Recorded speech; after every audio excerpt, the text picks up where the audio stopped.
can go all into that. I don't mean to get all preachy and go into my, pro-black stuff, Black Panther stuff, but it's a system that is set up to fail people in poverty. I come from one of the most neglected, poverty-stricken places in St. Louis. And you see how the lack of nourishment, the lack of resources, lack of just basic needs, like lead people to do things that they don't want to do. But most of the people I grew up with, the hood life, like that's all they know. And it's not something that they do on purpose. It's kind of embedded in them. So, systemic racism, white supremacy, redlining. It's a lot of research and history of just how St. Louis has been. And you can see the connection between violence in the inner city and segregation and, like I said, white supremacy. So. It's a black night and I'm talking to the stars. Sick flow, second wave, it's a lockdown. Camaras, action, prison break bus. Rappers of substance, dope, that's us. I got a microscope and I'm looking at the stars. Roll me a joint, wanna be star high. Addicted to the music, I need a good joint. Flip me a bit, maybe I might coin it. Conversation with the stars. Man, I'm so high. I'm looking up to the sky, and I'm talking to the stars. Talking to the stars. Talk. Hey. What up, yo? You already know what time it is, baby. It's conversation with the stars time. Like I said, it's never going to be average. That should be like something you should always know when you watch the show, that you should always know that it's never going to be average. So get that and put it in your head and respect that. So like every time you see some artist on a poster, just start following that artist, because already you should know it's good music. Even if it's not music, whatever the talent they have, it's insane. We don't bring average people here. Like, I'm not saying that we're against average people. We just say improve. Like, keep on doing what you're doing, and then you'll get here. Because like, we're dealing with the stars here. It's conversation with the stars, baby. Be a star. Let's get here. So vandaag, we got Katarra all the way from St. Louis in Missouri. I'm not sure if I'm pronouncing Missouri right, because like it's kind of like unfamiliar to me. So I hope I'm pronouncing it right. It's Missouri. I hope so. So like, I'm just going to try and get Katarra on because she's finally on, and we're going to kick it. Like, it's going to be a beautiful thing. I tell you. I cannot wait for this one. And yo, we done open the new YouTube channel. It's Conversation with the Stars. Go check it out and watch all those interviews that you haven't seen. And then like, even this one after this, we're going to upload it there on the YouTube as well. So you can go and get it, or you can check my IGTV. You can find all these interviews. That's where we at. Hey, Katarra. Hi. Welcome to the show. Thank you for having me. I'm super excited to finally talk. I appreciate you. I don't know what's really wrong. My age is kind of tripping. Yeah. We're so far away from each other. Right? So far, yet so close. So like, there's one thing, like in my language, it's actually named Spade. You probably won't know it. Katarra means like it's a guitar. So I'm wondering, what does it mean to you? What? I had no idea about that. That's crazy. No, my mom said, I asked her, what does Katarra mean? I'm like, Mom, what is my name? And she was like, I just made it up. I don't know.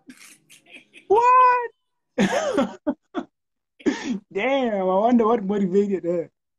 I don't know. She probably got it from, because, it was like a Cadillac that came out around the time I was born. It's called a Caddy Katarra. So she might have been influenced by that, but I didn't know that meant guitar. That's beautiful. Oh, she really loved it. All right. I see you. I never knew about that, and like I kind of love Cadillac, so I'm surprised I don't know it. But it's cool. So like, did you grow up in Missouri? Oh yeah, St. Louis, born and raised. Am I pronouncing it right? Missouri. Mm-hmm. Why? How is it like? Because most of the places I've interviewed, there's too much crime. There's a whole lot of crime. Like, what's up with you as Yeah. a how that's Unfortunately, St. Louis used to be like #2 in the most violent cities. I don't really oh think we like that anymore. I hope not. oh. So what's causing that? What do you think is causing all this violence? I can go all into that. I don't mean to get all preachy and go into my, pro-black stuff, Black Panther stuff, but it's a system that is set up to fail people in poverty. I come from one of the most neglected, poverty-stricken places in St. Louis. And you see how the lack of nourishment, the lack of resources, lack of just basic needs, like lead people to do things that they don't want to do. But most of the people I grew up with, the hood life, like that's all they know. And it's not something that they do on purpose. It's kind of embedded in them. So, systemic racism, white supremacy, redlining. It's a lot of research and history of just how St. Louis has been. And you can see the connection between violence in the inner city and segregation and, like I said, white supremacy. So, yeah, it's getting better. Yeah, the music, we healing people with music, so. We try to reach the other corners and make the world better, right? Yeah. Amen. Do you really think we'll ever defeat the system? I want to. Like, I know I can't do it, but it's kind of what I'm doing. And what a lot of artists in St. Louis are doing right now is like, we're trying to beat it from the inside out. Like, trying to get it to where everybody can win, especially Black people, people of color. Like, we need better resources. We need a better community. We need our own community. Shoot, I'm at a point where I'm ready to move to Africa with y'all. It's ironic because everyone in Africa want to come this side. It's kind of crazy. I would love to come. Stevie Wonder is coming. Stevie Wonder trying to move over there. I got to follow him. Stevie Wonder is trying to move here? Yeah, he's trying to move to, I think it is South Africa. Like he on his way or something like that. Oh. Mm-hmm.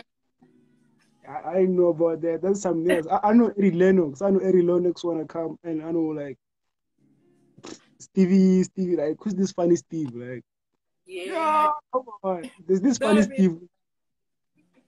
Steve Harvey, like Steve Harvey is also in here, busy hosting some shows. Yeah, I can see. Wow. What was that show like? Like it has like a US version. It's just a franchise. I'm not sure what's the name of the show again. It's kind of a comedy show, like so I'm not really into.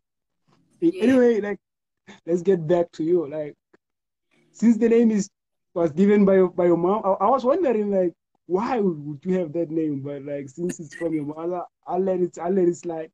So like, how did you realize that you were gifted in this musical in the music? How did you? Oh, it's Family Feud. It's Family Feud. I believe you know it. Oh yes. Just how I got into music. Yeah. I mean, I was raised in music. I was raised in a very musical family full of musicians. Most of them stayed in the church. And my mom was a choir director. I sang in choir as a kid. And I remember I would get bored at church because you know how the parents, they stay behind and congregate and they got to talk to everybody at their church. And you just sitting and waiting and you bored as a kid. So we had this piano, this upright piano, and I would go and like play just like this with four fingers like this. And like I just found out these pretty chords. I was like, oh, these are some pretty sounds, and I just put them together like puzzle pieces. And I was already singing, so it took years for me to get over stage fright. Wait. You was already singing when you started the keys. Like, when did you start singing straight up? Like, I want to understand, when did you start singing? Man, I was singing since I was little. Like, my mom's a singer, and she the choir director, so she always had us singing. Like, we were little kids singing in the adult choir and stuff. It was fun. Oh. So, like, I believe you never experienced a stage fright. I mean, I did.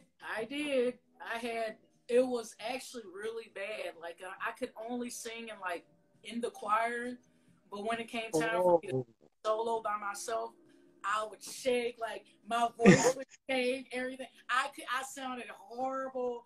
I would break down and freeze up and choke, and like I just got comfortable on the stage at least like 5 years ago. So yeah, yeah. Let's yeah. forgive. It's been too long. Damn, damn, man. Yeah, it took a long time to get over stage fright. It took you a long time. Yeah, it did. I was Oh, really, really shy and nervous, anxious all the time. I wouldn't have thought because like I thought like the wings you were carried under were like kind of like a great support system. I didn't think you'd choke after being under the grade. Yeah, I just would get nervous. I was a very shy, timid, really quiet kid, so I held in a lot. So when I finally got the chance to sing in front of people, like it was too much, and I would like cry, and it was a mess. Uh, I understand. It's like that thing you've always wanted, and now you get it, and you don't really know how to handle it. It's like, oh God. Yes, yeah, you just overwhelmed. It's like, oh, I can't take it. It's too much. I feel so like when did you decide to start writing your own songs and recording? Oh man, I was writing songs in the fifth grade. Started off with this boy I had a crush on, Get and out of here. I was secretly like, that's just how I started writing songs. Like I would fall head over heels for people, just fall in love with them secretly because I was still shy. Like I was a quiet kid that got bullied and all that stuff. So like Oh, I would have a oh. crush on a popular boy, and I would like secretly write these love songs and ballads about them, and they would get stuck in my head. Next thing I know, like the melody would come, the harmonies would come, and you know I grew up with a lot of R&B and soul music, of course, and gospel. So once again, I had all these sounds and ideas in my head that I just needed to get out because I just love this person so much. Oh my God, I gotta tell them my feelings. Which I never did. I just put it all in the song. Damn. Like this story is very different and unique. Like you don't bump into something like this every day. What up, Yeah. Duana from Brazil? Shout out. So the first song you recorded by yourself, right? Was it a solo song or were you featured and brought up nicely? Yeah, the first song I professionally recorded actually is one of the songs that people love the most on my album. I put out my first album in 2019. And once again, it was a love song about a boyfriend I had, and this melody just was stuck in my head. And I wrote the lyrics, and I went, saved up my money, and like recorded it with a producer. Next thing I know, like I finished the entire. It took like 3 years, but I finished the entire album and put it out, and like St. Louis just welcomed me with open arms. So, When was that? When did you drop that album? oh, that was on November 2019. So it is. It's called Coco Voyage. It is out on all platforms everywhere. Oh, wow. Wow, that's beautiful. So like the whole hood received it very well. Oh, all streaming platforms: Apple Music, iTunes, Spotify, SoundCloud, Bandcamp. If you want to help independent artists, Did you um, have? yes, everywhere. No, what did you say about Bandcamp? Oh, Bandcamp. Basically, that's a streaming platform where you can actually help the artist financially. If you buy an album off of Bandcamp, those funds go directly to me. So, you know, but all the fees and stuff that they usually take out on iTunes and stuff, you know, I only get like what 2 cents from that. So if you go on Bandcamp, I get the full price. So it helps out a lot of independent artists. Yeah, I know Bandcamp. Like I just missed what you said. So like I like Bandcamp a lot because I think it's actually the one of the not the best. Like I don't know. I think it's the best because even as a customer though you don't have a lot of money, you can buy it with $1. It's still a donation. If Yes, you I want, love Bandcamp. yeah, it's pretty nice. So like your surroundings support you a lot. Mm-hmm. And SoundCloud too. SoundCloud is awesome as well. Yeah, it's awesome. I like the promos on there. Like they have a lot of promos and placements, yeah. And how they communicate with you. Like Sundance is well organized. Like I like it. Yeah, and they starting to pay artists for their songs too, which I appreciate that a lot. Oh, the sound glitches. Am I having some sound glitches? Oh, yeah, I was just saying SoundCloud, like they have a thing to where they gonna make sure they pay the artists. So I'm happy about that. Oh, I didn't see. Oh, get your money, girl. Get your money.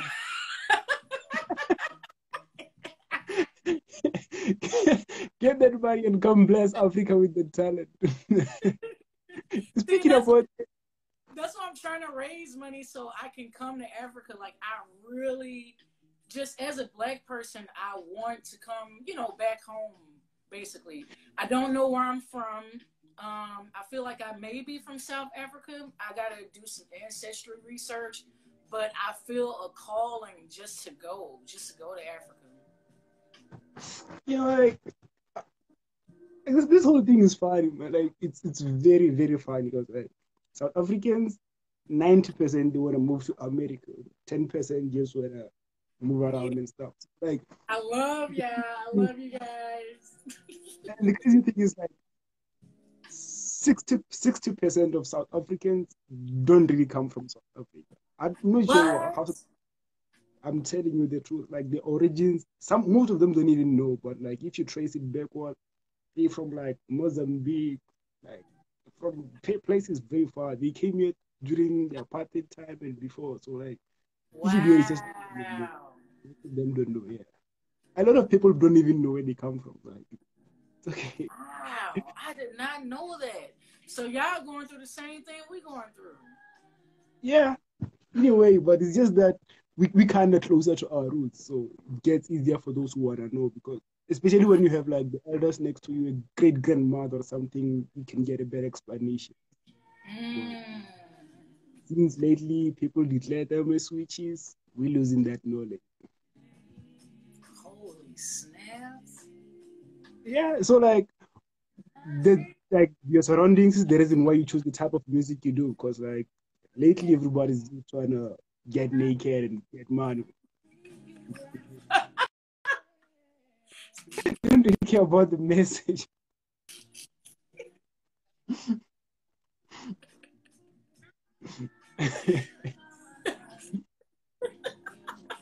Wait, what they? That Oh, hi. I'm looking at the people joining at the bottom. I'm looking at them. Oh. oh, all right. All right, cool. So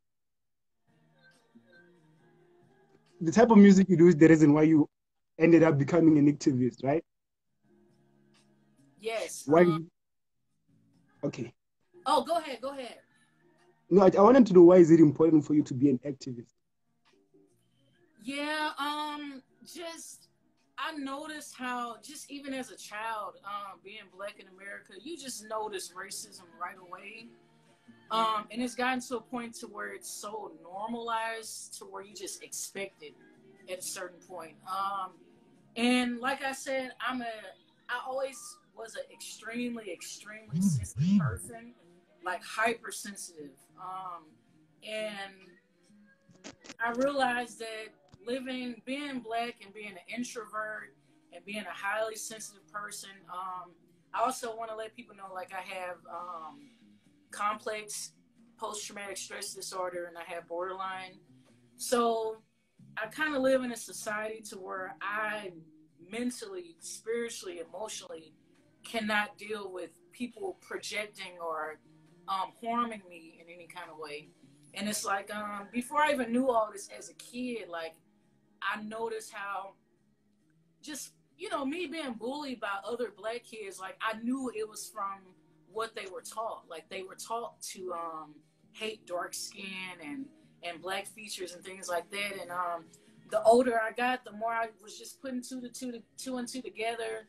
I started doing research and just the anger, the rage that you feel at the history that you learned about how black people were treated and how we still treat it today. Like, even though it's not as out front and as bad as it used to be, it's still there. And as a highly sensitive person, I just want to live in a world to where I can be. I just want to exist. Like, that's all I want, is just to exist and go for my dreams. So it's just like, I'm an activist because it's common sense and human decency to want the world to be a better place, to want people to treat each other with respect, to want your humanity to be seen. Like, that's all activism is. And it's like, I want this for all black people all over the world. And I'm seeing how, now I'm finna cry. Okay, I'm seeing how music and activism is one in one. I met this awesome producer, videographer, multidisciplinary artist named Damon Davis. He's an activist as well. And he introduced me to, he brought me to Miami and introduced me to a bunch of social activist groups. And I learned how to organize. I learned how to actually go out and make a change. Not just being upset and like yelling and like being mad at white people and stuff like that. Like actually going out and causing organized change, radical change. And it's not something that's going to happen overnight. That's another thing I learned. And I've just been surrounding myself with like-minded people, leaders, and mentors that are going to help me, like, and protect me, honestly, as I go into this activist life. He actually coined the term artivist. Artivist, you're an artist and an activist. So, like, people really been using it in St. Louis. It's this artist named Brock Seals. He's a painter, rapper, and he does activist work. So he also coined the term like artivist. So it's cool. It's cool. I feel so, like, it was kind of, I would say, easy for you to go through the whole way, because like when you don't have like a nice support system, you get kind of scared of like what might happen to me. Mm-hmm. I think that's what's holding us back. Like, a lot of people want to do some things, but they're scared of, like, the system is powerful. Like, they can even make your neighbor kill you. Like, so. Yeah, and then you see history and you see what happened to people who do stand up for something, and it's like, oh, I don't want to be like them. But it's like, it gets to a point to where your entire well-being is dependent on you standing up for yourself. So you gotta do it.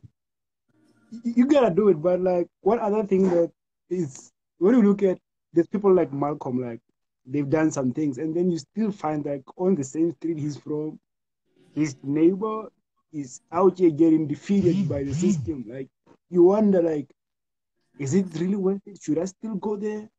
Like, am I really going to make a change? Like, it's very perplexed. I think about that every day.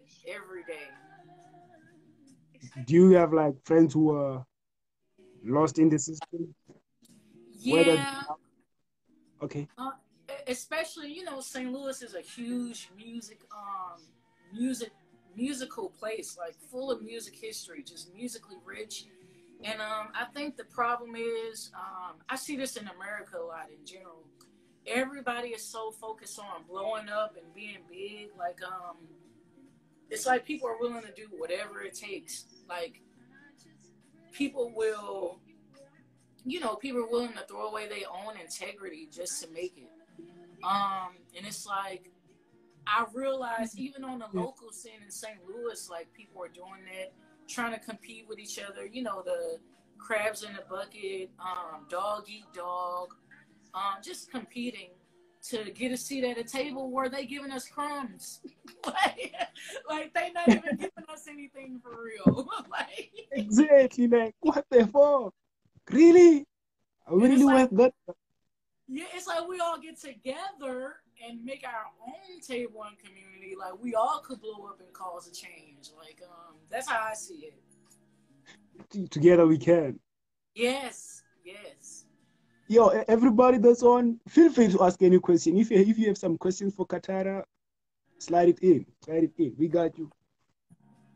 So like, that's the reason. Do you have like some friends that are into drugs that much that you see they're no longer coming back, or maybe being gangsters to an extent where you see they'll end up being shot or in jail? Do you have this type of friend? Yeah, that's what I was saying. I'm from a really poverty-stricken place. It's this place called Wellston, West Side. I love West Side. Shout out. It's a inner city in St. Louis. That's where I was born and raised. And most of the people from there, it's crime, poverty-stricken. Like I grew up with crackheads, but I didn't know they were crackheads. Like I was a kid, and I just thought they were just really friendly people. And like, then when I grew up, I saw that they were drug addicts, and it's just like, now I feel the need to go back and save my community. Like somebody, most of the guys who I grew up with, yeah, they ended up in jail. A lot of tragedy has happened to a point to where I'm scared to go back to my home community. My grandma, my family still live over there, and it's like I'd be scared to go visit them because it's like, man, so and so just got shot down the street, and now they trying to take revenge. And you got the Bloods on one corner and the Crips down the street, and it's like, this is real fucking life. Like this is not like a movie or anything. Like people I know have lost their family members to pointless violence. Like these are some young dudes who were raised in the street life, and that's all they know. Like I said, they not doing it on purpose. Like that is all they know. They literally, I see like it's brainwashed. And it's like they can't see beyond that. And even some people in my family, like it's just that struggling working paycheck to paycheck, having the police harass you all the time. Like that's normal everyday stuff. Shit, the dudes I went to elementary school with, most of them became drug dealers, but it's just like they had no other choice because that's all they knew, and they were in a system, in a society that set them up for failure. Like so it hurts bad because you feel powerless. But that's why on my end, I'm like, okay, if I do reach as many people as I possibly can, I can go back and build my community. And that's what I'm trying to do. This very dope. Like, yeah, this is very dope. It's something we should actually do in a whole lot of different places because we need a better world. We don't just need one better community, Mm-hmm. And for us to reach the whole world, it's obvious we gotta, like, there's this thing Queen Latifah once said in, what's that movie, Joyful Noise? She said, if people swept in front of their onions, the whole world would be clean, something like that. Mm-hmm. So, like, if we can just focus on what we can do and try to make it a better place, maybe we might inspire some people somewhere to do the same thing. Exactly. We don't always have to try to reach like that little impact. It's okay. So, hey, like for real, I appreciate it. Like what you're doing is really great. You might not see it because you are the one doing it. Like us from this side, we see that you're doing something great. But normally, when you do something, you don't see it. I appreciate like Africa having their eyes on me. Like I say, black people in America, we like, oh, that's the motherland. Like the motherland. I finally got to the motherland. I love y'all, man. I'm going to find out where I'm from so I can go visit. I would give you some places, but yeah, you gotta figure it out yourself. It's part of I got a long way to go. Ancestry.com, I guess. I don't. All right, cool. So like, we're making a mistake. We forgot to play some music. We should be playing some music on the background. We should be playing some music. I'm trying to turn this up. And there's a question for you, Doggy. Oh, how can I look at the questions? You can just slide the comments down. But let me see. Oh man. Yeah, that's a good question. Dato Mesh said, I would like to know how you dealt with the bullying. Like how did you come out so strong? Oh boy, I can talk about that for hours. Man, that's gonna make me cry. So as you can see, it still bothers me to this day. From preschool all the way up to end of high school, I was bullied like horrifically.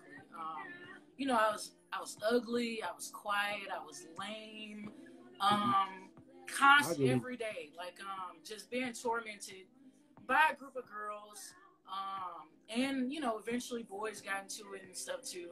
So I was just like the person that people would go out of their way to bring down. And I just had this epiphany like the other day, and it's like, man, Katarra, maybe the reason why you went through that is because they saw the light in you. They saw something in you that they felt the need to destroy. And it's just like, this was meant to, it was meant to pressure me until I eventually just burst out and I couldn't hold it in anymore. I couldn't hide myself anymore. I couldn't put on this mask and let people take my power anymore. Like, I just got to a point to where I was done allowing people to take my power. Some of the bullies I beat up. Oh, such an embarrassment. It was in the 5th grade and the 8th grade, so they stopped bullying me. So my mom always said they could say what they want as long as they don't put their hands on you. If they put their hands on you, that's when you do something. So, that ended up happening. I'm not condoning violence to anybody, but you have to know that if people are going out of their way to give you this attention, and whether it's positive or negative, there's something about you that is triggering something in them.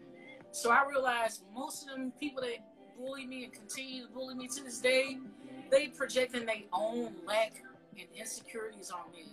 So it's just like, that's letting me know what power I have. And it's like, the more I love myself, the more I got to know myself and like hang out with myself, like literally be best friends with myself. I did this on quarantine. Like, the more I realized that it was nothing wrong with me this whole time. Nothing. Like, people were just projecting their own shadows on me. And I stepped into my power, I accepted it, and I saw the light. Like, the more you love yourself, the more impenetrable you become to people's bullshit. Sorry for cursing, I curse a lot. Nah, it's okay. Feel free. And just also like going into my passion, like stepping into music and stepping into my passion and doing what I love gave me the confidence to excel beyond anything those bullies could have said about me. So now, people that used to bully me, they fans of mine. Like, so. Oh yeah, yeah. That's crazy, there. But I get it. They say like animals only attack when they're scared, right? Yes. Yeah. So it's clear that you had something they were scared of. So they were just protecting themselves stupidly. So exactly. Like, me as a little kid, I didn't know that. Like, I'm not gonna lie, it demolished my self-esteem. Like, I had no self-esteem until about probably till I was like 25, 26. And that was because I had allowed multiple people, like groups and communities of people, to tell me that I was something that I wasn't. And it's like, no, I know who I am now. You can't tell me otherwise. Yeah, why do you gotta tell me what I am? Like, I know better. I think you should turn the music a little bit higher. Mm-hmm. Yeah. Yeah, this is an unreleased song. Yeah. I love you, Katarra. You're a beautiful soul. I love you a lot. It was so awesome to meet you. I was looking forward to this all week. Yeah, finally we're here. I appreciate you. By the way, that's my girlfriend right there, like Tattoo Max. Oh, hi. Yeah, that's my lady. Yeah, I'm gonna put it. Let me see. Yo, everybody, can you hear the music? It's insane. So like I said, if you have any question, feel free. Hit us up. Hit us up. If you have any question for Katarra, post it up.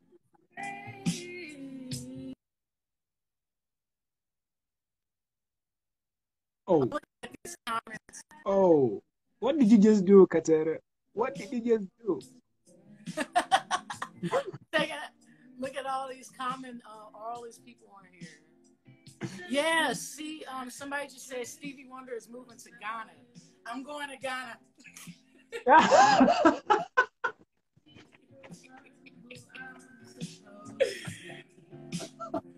That's because my of main influence. I love Stevie. I will follow him to Ghana. Have you ever met him personally? No, I plan on meeting him. Like, I know I'm going to meet him one day. How? Because he's leaving. Yeah. I'm probably going to meet him before you.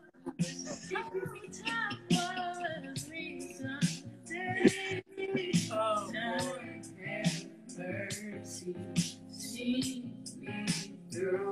Oh. This is also an unreleased song. What's the name? This is called Lost Myself. Lost It's Myself. about losing yourself to whatever, to a person, to doubt, insecurities, anxiety. And it's like you realize, you've been asking for, it says, time have mercy, see me through, lost myself when I'm with you. So it's just, trying to catch up with time. Oh. Yeah, feeling the need to have yourself all together.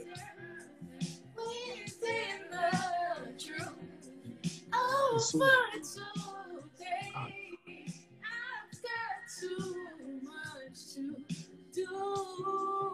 Time have mercy, see me through. Lost myself in. Yeah, this song makes me cry. I'm gonna need to hear a bit more because I'm gonna need to hear those unreleased. I need exclusives. Come on, I need exclusive. There's a question for you. Oh, let me see. Oh, so many comments. Okay. I think it's saying you're gonna. Somebody asked if I'm gonna drop an album. Yeah. I have an album out. DJ. I think he's from Italy or France. He's from Europe, and I just added his friend on Instagram, and he's just been supporting me. Like people from different countries have just been showing me love. But Wait, I got a lot of music I plan on putting out. I just gotta self-care, getting my mental health together, and then also just recording, getting it all done. So I got a lot of songs about 2020 to put out. Wait, I missed something at the beginning. What did you say about the dude from you made on social media? You said you have an album. Yeah. Oh yeah, I'm just answering Slide the DJ's question album.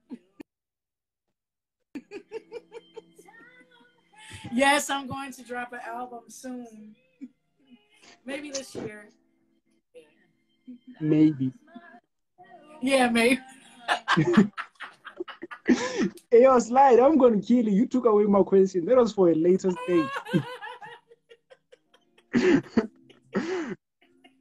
Oh, KP.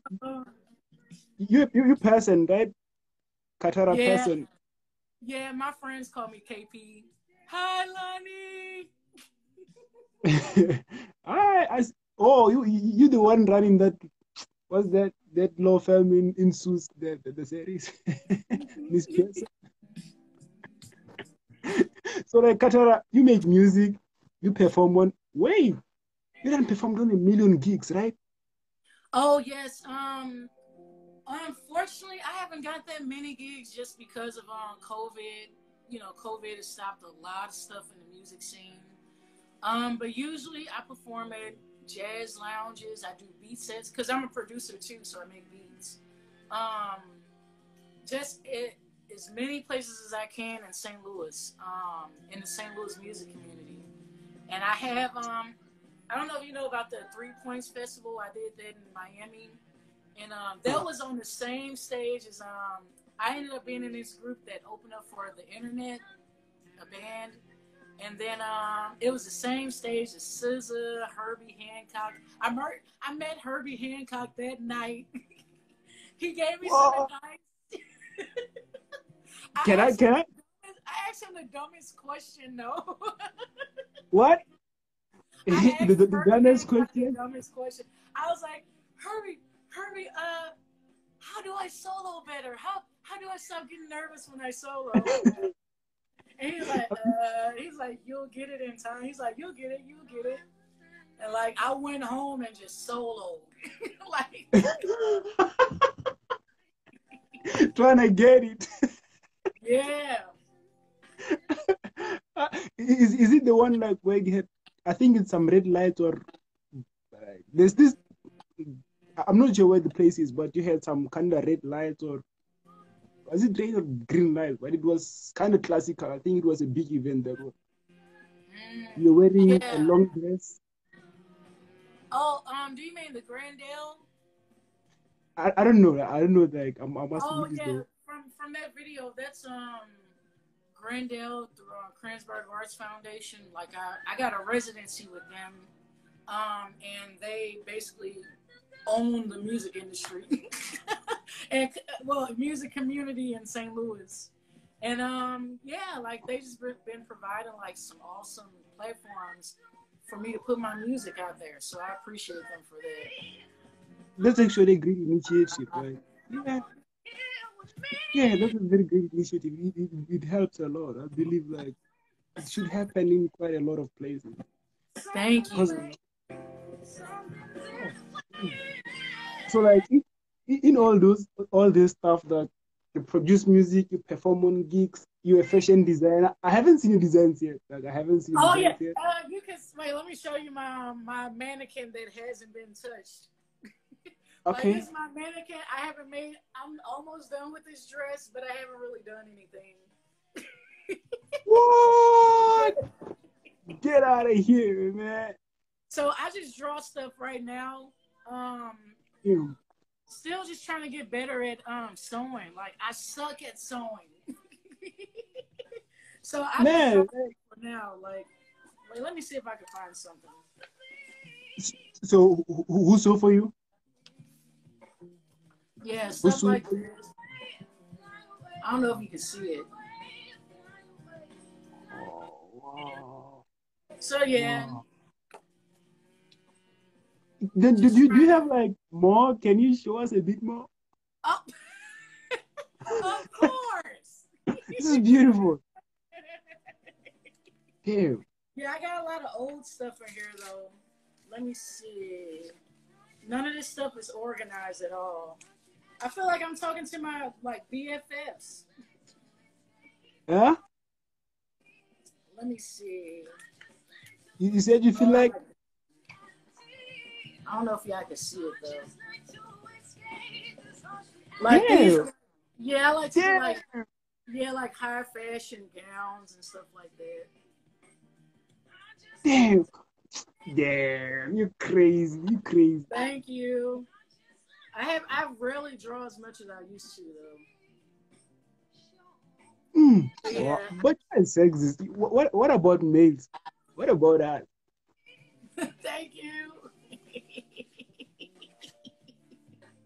So yeah, what about? I just gotta make them, y'all. I just gotta make them. No, Katarra, no, Katarra. You need to make something for the males as well. That's not fair. Yes, thank you. So like everyone has, if you just go in, don't forget, like you can always ask a question, like anything you have for Katarra, as long as it's like makes sense, because you don't ask something. Yeah, let me put my glasses. Now I can actually see. Oh, she got it cool out. I can see. Because I was like, I'm putting having my face all up in the camera trying to look at the looking at the comments. Hi, thank you. Don't laugh at me for being blind. You're crazy. You're kidding me. I'm crazy. So, like, let's get back to the question. You make music, you perform, you design, you're a pianist, you're a producer, you're an activist. How do you manage all this? How do you do that? Like, all, like in 24 hours? Like, are I you sure you have have the no same hours as man. us? I guess I try to balance it, but I don't. Um, It's it's crazy. I'm kind of an impulsive and passionate person, so when I see something I want to do, I just go for it. I'm trying to be more, organized. I got got like 50 checklists that I never use, and try to keep it all organized within the calendar. But I just really am passionate about these things, so it's not exhausting to me to do a lot, and as far as like creating and making art and music. So Yeah, passion is everything. So, like, obviously, as time goes, the more work you put in, you. Oh, am I missing something? mm, Oh, I felt like you were talking and I missed something. Obviously, as time goes on and you keep performing, you keep on suing, you keep on designing, you'll grow like a whole lot more. How will you manage that when, like, you are needed on stage from Friday to Friday, and at the same time, Nicki Minaj wants a dress, Katy Perry wants a dress, and they all go into the same event? How will you do that? see, that's when I'll be able to hire other people. Not, I don't like capitalism. Not to get all into that. No exploitation of people that work. People will be paid fairly. But just hiring my own team. Getting a team of designers to help me. Because I know music is always going to be first, but I have a huge passion for fashion. And I know, like you just asking that question just made me think about, like, how am I going to do all this? And it's like, I know that God got me, my angels got me, but I know that I'm going to need to put together a plan of organizing better. But I definitely just want to build a team of people, definitely to help me with that. Yeah, But of course. I'm excited. I'm kind of a workaholic. So I like doing a bunch of, if it's my passion, I'm gonna work. Ah, wait, which one do you love the most? Uh, it's that I know it's music. Music is like the love of my life. Like I know it's music definitely. Okay, so like you do a million things and you still keep going. You have the energy. You've been bullied. You came through it. You're an activist. Where do you draw inspiration from? Like, Oh man, first, and not to be like selfish, but myself, because I know I've seen firsthand what I've been through, and I know like the average person probably wouldn't be, I wouldn't be where I'm at today without God, really, without God, without my ancestors, my spirit guides like guided me through. I always just had this inner voice telling me to keep going. Even when I was at my lowest point, even when I was suicidal, all that stuff, like something told me to keep going. And having other activists that I look up to, people like Malcolm X, people like Nina Simone, Billie Holiday, yeah, everybody, every black artist that has stood up for themselves, every black activist that stood up for just stuff that is human decency. Like it's not even anything that people should be upset about, which baffles me sometimes because it's like all people doing is standing up for black people's humanity. So any person that's standing up for their humanity has inspired me all the time. Like stories like like as a little kid, like the little engine that could, I feel like was my kind of story. Okay, okay. But I realize like you're all about the black people. Do you have some kind of hatred towards the white people? No, I only hate races. Um, Ironically, I have a very diverse group of people that I'm close to.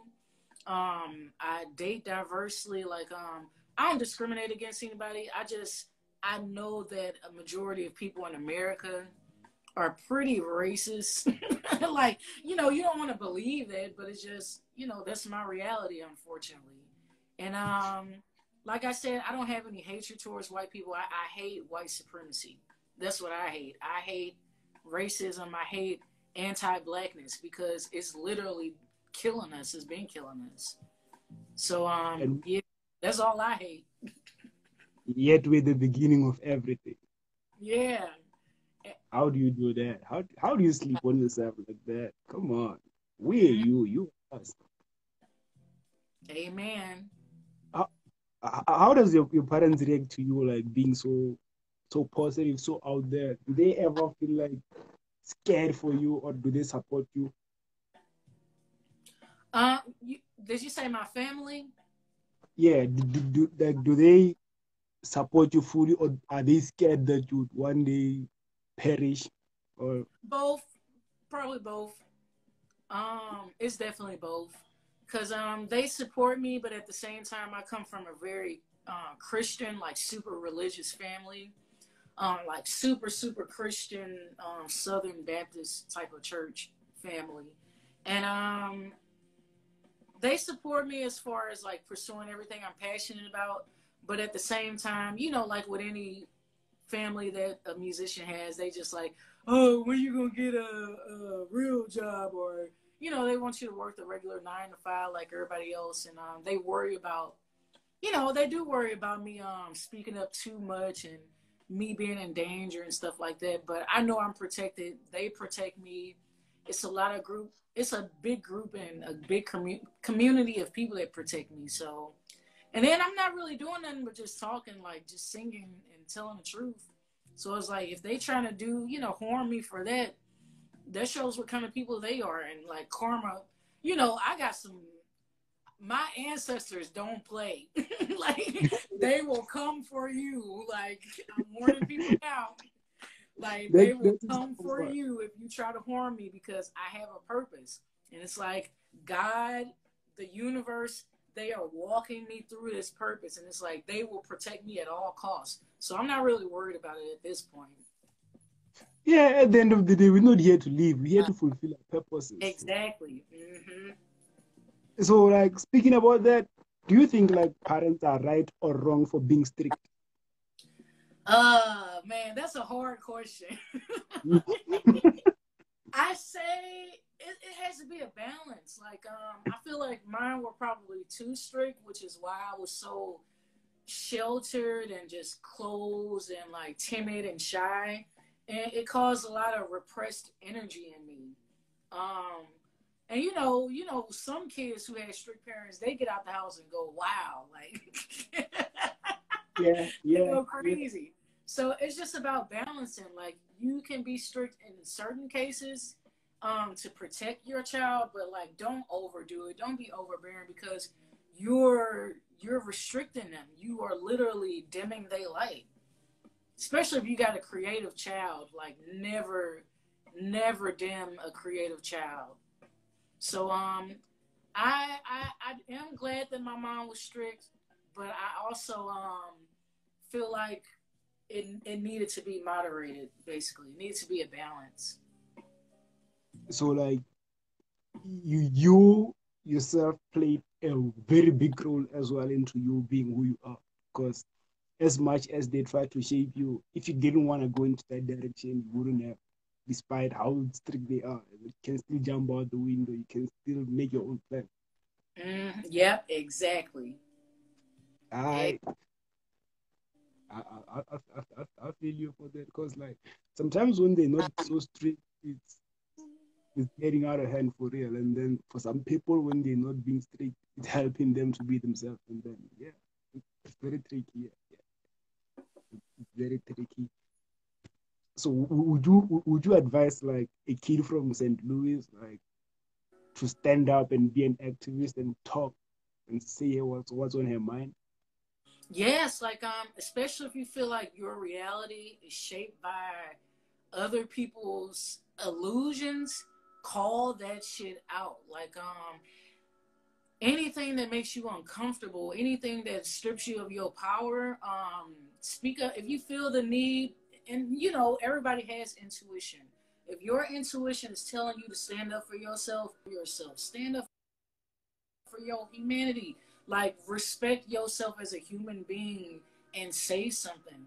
Not saying go around and just start arguing with people left and right, but if somebody disrespects your being, your existence in any kind of way, and you feel like you speaking up can change that, say something. Say something. Use it. Use your voice.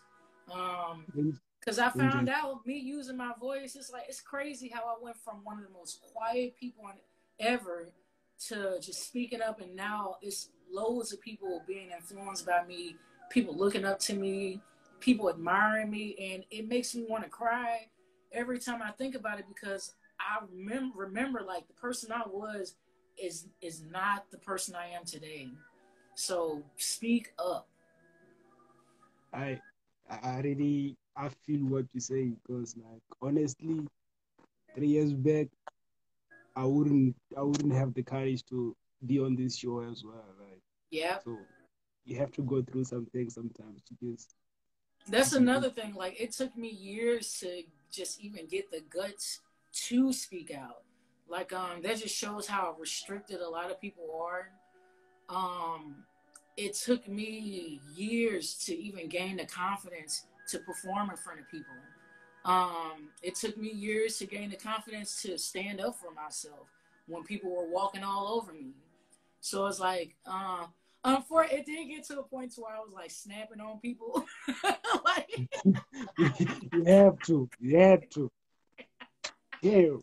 yeah, it gets to a point. Step up on Like, the it's neck. like, yeah, it's like a bottle of water. Just keep filling up, then just burst out. Yeah. Yeah. Well explained. I couldn't have said it better. I couldn't have said it better.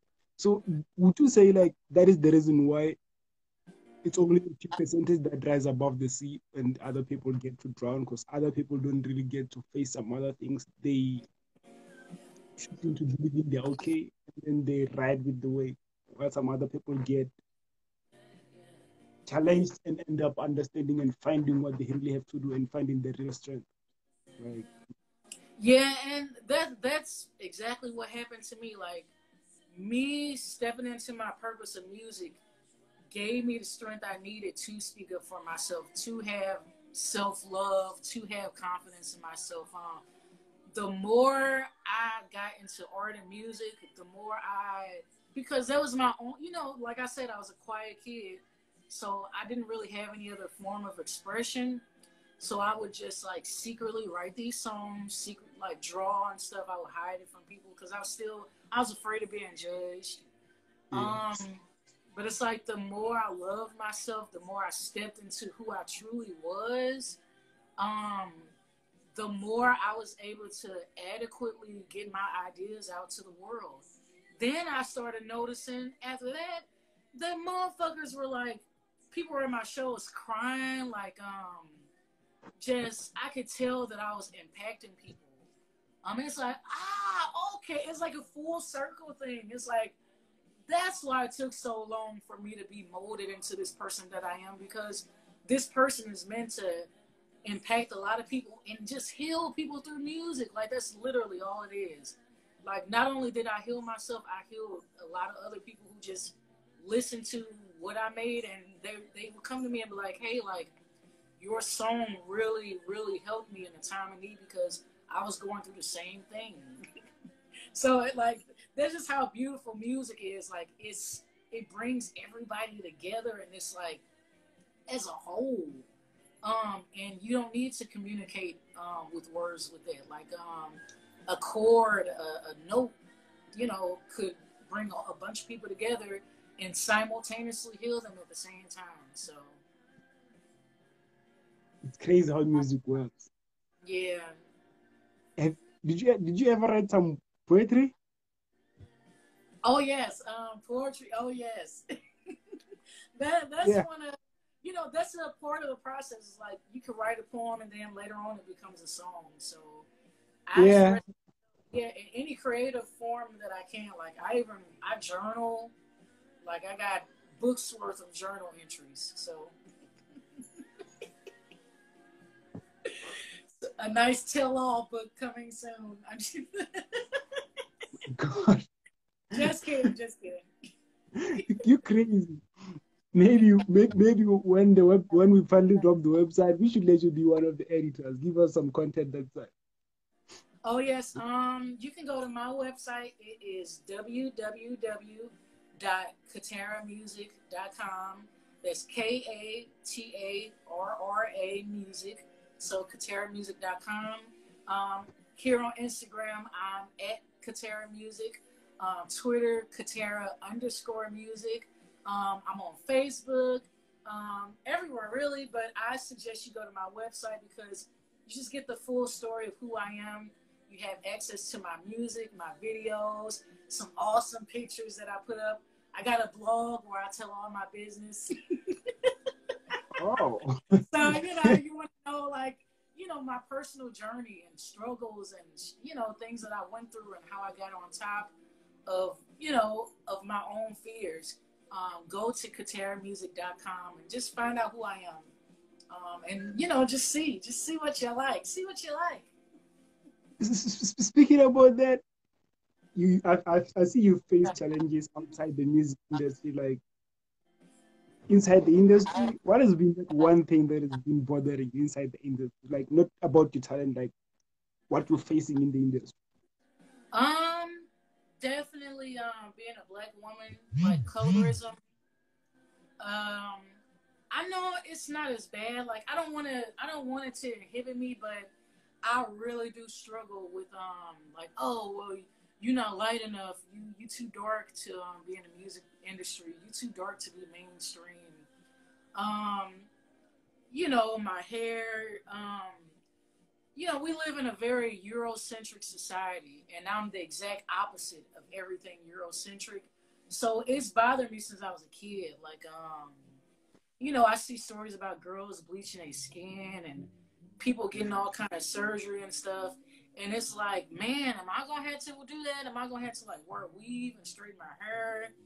And I do worry about that. I worry about that a lot. I worry about if people are going to accept me as an African featured woman, as a black woman with natural hair, and as somebody that I'm raw. Like I'm not finna hold back anything. I'm not finna appeal to anybody's fake and false standards. So that is one thing I do worry about a lot. How Yeah. do you think? Like, it's heavy. It's very heavy. Like I can't breathe about that. Like, It's real. how I'm do glad I talked to somebody about this because I've been keeping it. I keep it to myself a lot. I keep it to myself, but it does bother me because you see all these. It's like, oh, I see a lot of like lighter skin people who do the same thing as me, and it's just like my insecurities be like, oh well, they got this because they light skin and got they mixed or something like that. And it's just like, no, I'm not gonna let that inhibit me from pursuing my purpose. Like I'm gonna reach the people who I'm meant to reach. So at the end of the day, I'm not gonna let colorism affect me. like there's this other black model, like she's very dark and she's charging a whole lot because like they say like they need more models of her skin, like, and everybody's so far, Mm. so far. Why are we going backwards? Because now black is the thing. We're finally realizing the power of black. Why are we bleaching? It's always been powerful. It's always been like it's always been powerful and beautiful. Like I realized the only reason why I got bullied is because I lived in an anti-black society. Like I was bullied for being just for my blackness, and it's You like it grew was beautiful the whole time. so you grew up kind of cheesy. Yeah, yeah. All right, I see you. I never thought like when you grew up from an okay family, you would really struggle with confidence. I really never. I know it's kind of stupid, but I never thought about that. Yeah, being in a religious family, you kind of, yeah, especially being in a Christian family, I like still struggle today with like this Jesus complex where you feel like you got to be Jesus for everybody and you got to be a martyr and, you know, suffer for other people and all that stuff. It was like, oh, hell no. Oh, no. No more of that. Oh, no. No No, more no, turning no. the other cheek. You're fighting back now. Yes. And when you do that, they're going to say you violent.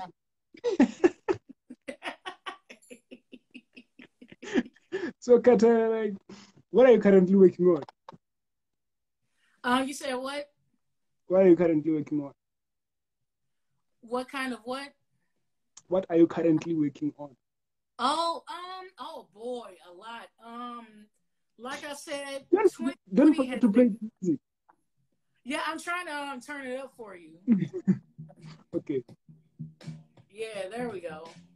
Let me see if I can put it on.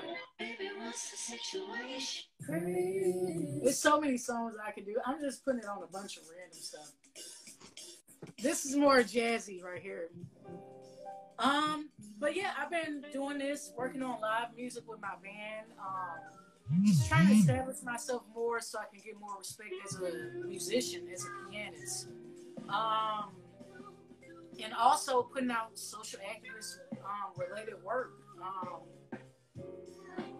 Just as far as what's been going on in America, um, police brutality and all that, I wrote a very, what I feel is a poignant song. And I feel like it's gonna have to be by itself. It's gonna have to be a single by itself because just the subject matter is really heavy. It's a really heavy song.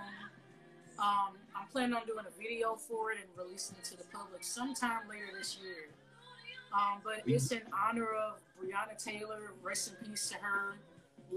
Yesterday it's been officially a year since she got killed by those cops in her sleep. In her sleep. And they have not been arrested. It's in honor of her, Sandra Bland, Trayvon Martin, Mike Brown, Samir Rice, and every other black person that's had their life just carelessly fucking taken because of the recklessness and just ignorance of other people. So I'm basically saying like, don't speak on my reality. Don't speak on the reality of black people if you don't know, you haven't walked in our shoes. So I have that and a bunch of love songs. Yeah, I have, because y'all better stay tuned. Like, it's about to go down. Katarra is insane. She's got some amazing tunes. Like, she's making these beats herself. That's the craziest part. Like, I don't hear this type of beat every day, but I say this. Like, we hear some trap, 808s, and whatever. This is real music here. Like, I'm sorry, I don't mean your music is not here, guys, but I hope you get my point. No, I appreciate it, especially as a just a woman producer. Like I take pride because it's like, dude, I'm a musician. Of course, I'm gonna compose and produce my own stuff. So I get mad when like, you know, random dude asks you like, oh, you produced it all by yourself? Like, yeah, I'm a musician. I play the piano. Like, what? Why wouldn't I? Like, It's something we don't find it every day. Like, you should always be used to that question because we're gonna ask you a lot. We don't hear this beat every day. So I'm gonna need you to drop those handles again. Drop those handles again. Where will they find you? oh yes, where to find me? Oh, I think you just asked where to find me. I couldn't hear you. Yeah, I was saying drop those handles again, so let the people where they can find you. Where they Oh can find yes, Instagram at Katarra Music at Katarra Music. You can go to my website, which is www.katarramusic.com. I'm also on Twitter, Katarra_music. And pretty much everywhere else, just look up Katarra Music, or you can do a simple Google search Go on your search browser, go on Google, and Google Katarra Parson. KATARRAPARSON. Or you can Google Katarra Music. And I will come right up. And you'll find everything. Yes. Alright. So do you have any show next to you that you're performing soon that people can come to and watch you? I should be having some live sessions coming up soon. It's probably going to be on Wednesdays. Again, you can look at my social media, check out my Instagram and my website. I make sure I keep everything up to date for y'all, just so y'all can see what's going on. Also on my website, I have a show calendar. As you can see, it's empty right now because of COVID. But I have some things coming up, and I will be sharing them on my platform soon. All right, y'all had so y'all better go and follow the missus so that you can not just enjoy the music, be inspired. Because you don't have the positivity that's been here. You don't new. So, Katarra, thank you for coming to the show. I appreciate your time. Thank you for talking to me and getting to know me. Like, this is an honor for real. Yeah, I really. It's hard for I need you to. I'm going to invite you on another show, like probably with Emil, because I want us to touch on some topics. I realized we couldn't get all of them right now, but I wanted to get back to them some other day. Not so far from today, but I'll let you know.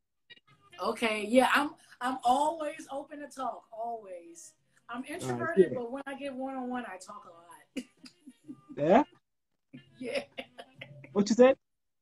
I was saying I'm super introverted, but once I'm one-on-one with somebody, like, you can't shut me up. I keep going. I thank you for complimenting me. You've been a good host. So, thank you for coming through. I'm just going to close the show and thank you. Thanks everybody for watching. Shout out to y'all. Bye. Why? Where can't they get you out? Can you just exit? Oh yes, bye. Because I'm trying to let it out. Shout out to everybody that's been watching the show. I appreciate it. It's been a very insightful, informative, and very educating show today. So I appreciate it. I appreciate your presence. We out. It's Conversation with the Stars with your only Uncle Black. So catch us on YouTube. If you're on YouTube, go there and press subscribe, baby. Watch those interviews. All of them, they'll be there. We out.